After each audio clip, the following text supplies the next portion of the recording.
Hello everyone, আসসালামু আলাইকুম। আশা করি আপনারা সবাই ভালো আছেন। আমি আলহামদুলিল্লাহ অনেক ভালো আছি। তো আজকে সারাদিনে কী রান্না হলো তা নিয়েই থাকছে আজকের ভ্লগটা। তো চলুন শুরু করা যাক। অ্যাট ফার্স্টে এখানে রান্না করা হচ্ছে গরুর মাংস। গরুর মাংসটা চুলায় উঠিয়ে দেওয়া হয়েছে, এই যে নাড়ানাড়ি করছে। আজকে আমি কোনো ডিটেলস ভিডিও দিচ্ছি না রান্নার, তবে আপনারা যদি চান অবশ্যই কমেন্টে জানাবেন, আমি রেসিপি আলাদা আলাদা করে দিয়ে দিব। গরুর মাংসটি একটু একটু পানি দিয়ে ভালো করে কষানো হচ্ছে। মাংসটা খুব ভালোভাবে নাড়াচাড়া করতে হবে।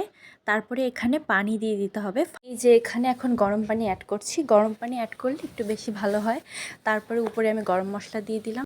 অ্যাট লাস্ট বেরেস্তা দিয়ে দিচ্ছি। বেরেস্তা দিলে অনেক বেশি মজা হয়।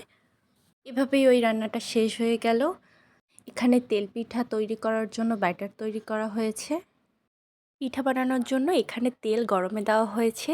তেলটা আগে ভালো করে গরম হতে হবে, তারপর পিঠা বানাতে হবে। তেলটা ভালো করে গরম হয়ে গেলে সেখানে 1 চামচ বা পরিমাণ মতো পিঠার ব্যাটারটা দিয়ে দিতে হবে। এভাবেই সবগুলো পিঠা ভেজে নিতে হবে। অবশ্যই এখানে তেল বেশি করে দিতে হবে, তা না হলে পিঠা ফুলবে না। দেন পোলাওয়ের জন্য পোলাওয়ের চাল নিয়ে নেওয়া হয়েছে। এটা হচ্ছে চিনি গুঁড়া চাল।